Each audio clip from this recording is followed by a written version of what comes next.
Deafblind Scotland have been given some money from Heart Research UK. This is some of their information leaflets. They have given us some money to raise awareness of the importance of your heart, having a healthy heart and a healthy lifestyle.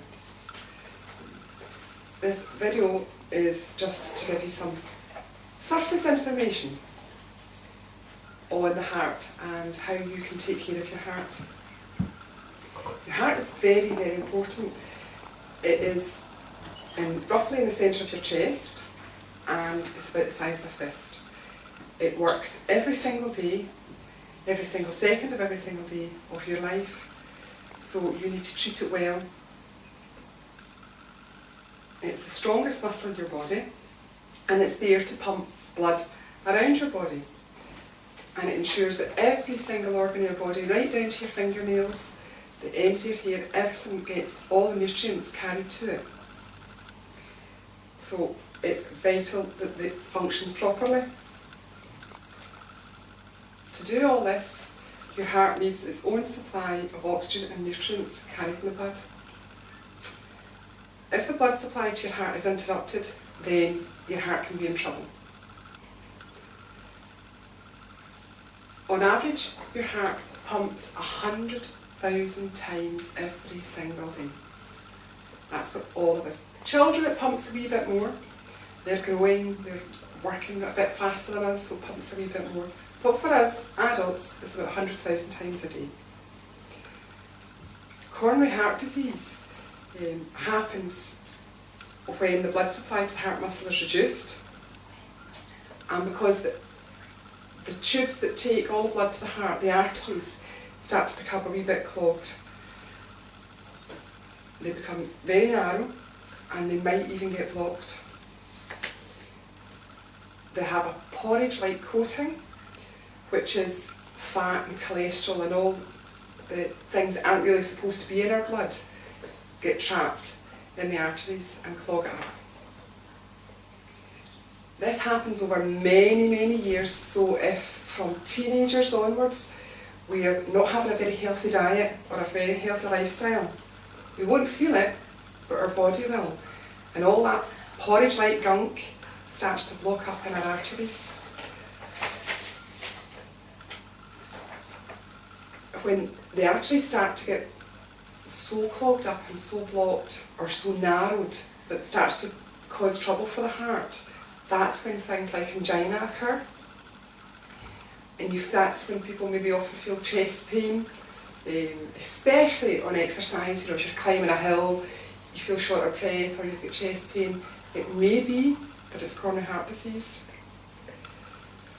And sometimes there's a sudden blockage. That's when some of the gunk that's in the arteries breaks off and causes like a big traffic jam in your artery. That stops the heart working properly, and that's what we would call every day a heart attack. And the heart muscle then stops working. It stops working properly. Your heart's got 4 chambers and the blood has to circulate around it in a sequence, and if one of those chambers gets blocked, it starts to knock it all out, and that gives us a heart attack. There's other things, heart disease, stroke and other cardiovascular diseases, which are killers in the UK. They're the biggest or most common cause of death in Scotland, and the west of Scotland is particularly bad. A person is more likely to develop heart disease if they have really high risk factors, and those are common everyday things, those high risk factors. The lifestyle factors such as smoking, which is the biggest factor that influences heart disease, and that can be actively being a smoker or being a passive smoker. You can have an unhealthy, unbalanced diet and lead a very sedentary life, not have to do any exercise at all. You can also have clinical factors, which means that you might actually have high blood pressure already, or you may have diabetes, or you may be overweight. But smoking is the single biggest risk factor to the heart. So by saying no to smoking and avoiding smoky environments, you will dramatically reduce your risk of developing heart disease and all the bad influences in the heart. A single cigarette has about 4,000 chemicals, and all of these are poisonous, and some are more harmful to the heart than others. So if you can, don't start smoking, and if you want to give up, then the NHS in Scotland has lots of smoking advice. Your own GP, even your own local chemist will give you advice on how to stop smoking. And just by making some small changes to your lifestyle, you can reduce the risk of developing heart disease. Now, if you have high blood pressure, there's not often any symptoms for this, so it's important that you get your blood pressure checked. But there are some things that influence high blood pressure. Things like if you've got a family history, if your mother or your father or your grandfather or your grandmother had high blood pressure, if you've already got diabetes or kidney disease, if you're over 60, you've got a higher chance of having high blood pressure, if you eat far too much salt, if you're overweight, and if you don't take enough exercise, if you drink too much alcohol, don't eat enough fruit or vegetables, and are under stress. So these are all factors you need to consider to reduce your chance of having high blood pressure. But importantly, you need to get checked. Now, to get your heart moving, to keep it healthy and make sure it's working to its best, then you should try and make it beat a wee bit faster every day, so that you're feeling slightly out of breath. This boosts your heart and reduces the risk of heart disease and high blood pressure. That's small exercise can do this, and it can help in your fitness levels and help control your weight. You need to find something that you enjoy doing. Walking's a great way to start, and everybody can do that. You don't need to buy fancy equipment or go to fancy gyms. You just need to fit in a wee extra walk every day, maybe a short walk to the shops, maybe taking the bus instead of going by taxi or car, walking up and down stairs instead of taking lifts. Just extra walking will help increase your heart activity. And what the research says is 30 minutes of moderate exercise will reduce your risk of heart disease by half, and it also reduces your risk of stress and worry. But remember, your heart is an organ, it's part of your body, so we need to make sure that we feed it properly. So healthy eating is very important. And the key to a healthy diet is to have a varied diet and have food in the right quantities, the right balance, to match your body's need for energy and nutrition. A third of the food you eat should be fruit and vegetables. You'll all have heard 5 portions per day. Another third should be starchy foods. And by that we mean breads and cereals, pasta and rice, potatoes, whole grain and whole wheat are supposed to be better for you. And the remaining third of your diet should be dairy food. Milk, cheese, eggs, meat, fish and vegetarian options. But it's about balancing your diet. That's the way to be very healthy for your heart. Now, in terms of working out how much you should have a day in total, what we say is that a man requires about 2,500 calories and a woman requires about 2,000 calories. And the makeup of those calories should be about 95 grams of fat for a man and 70 grams of fat for a woman. And of that, 30 grams should be saturated for a man and 20 grams saturated for a woman.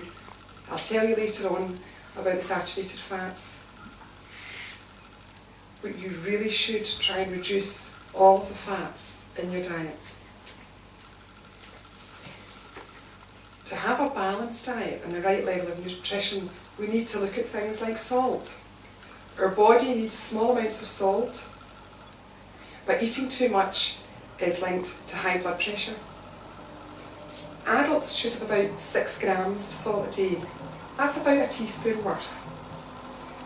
And you can replace salt with herbs and spices. But you have to also remember that almost all the food we buy has salt in it. So that teaspoon gets smaller and smaller when you take off the salt that's in the food already. So food that's very salty, and you might not realise, is things like pizzas, takeaway food, all your cooking sauces, your jars of sauce, your tins of beans, your processed cheese, stock cubes, bacon, hamburgers, sausages, even bread and breakfast cereal have salt. And you might be surprised to hear that cakes and muffins and biscuits actually have salt in them too. So the rule would be, try not to add salt to anything, because you will probably find that you have enough salt in the food that you're taking already. Now there's some healthy tips around how to cook to make sure that your heart stays healthy. And that would be all the simple rules around grilling your food, or steaming it, or boiling it, or baking it. Try never to fry it. Use olive oil or vegetable oil. Don't use lard.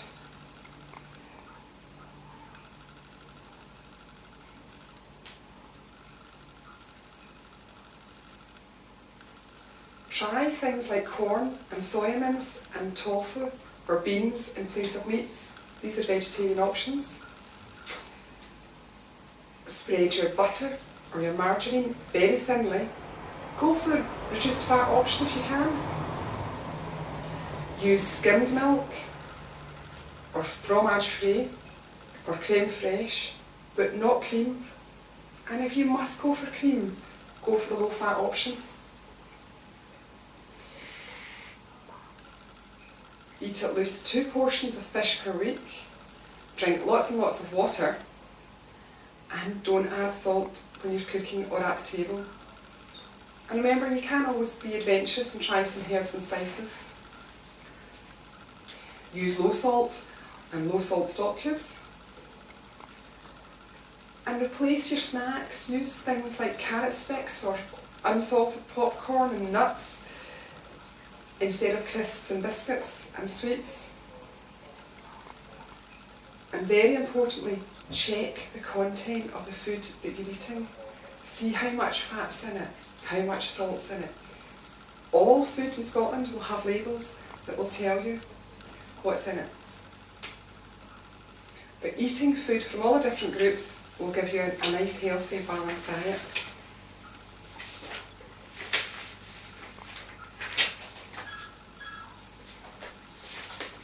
These are some everyday tips to keep your heart healthy and change your lifestyle slightly and make sure that you have a healthier life.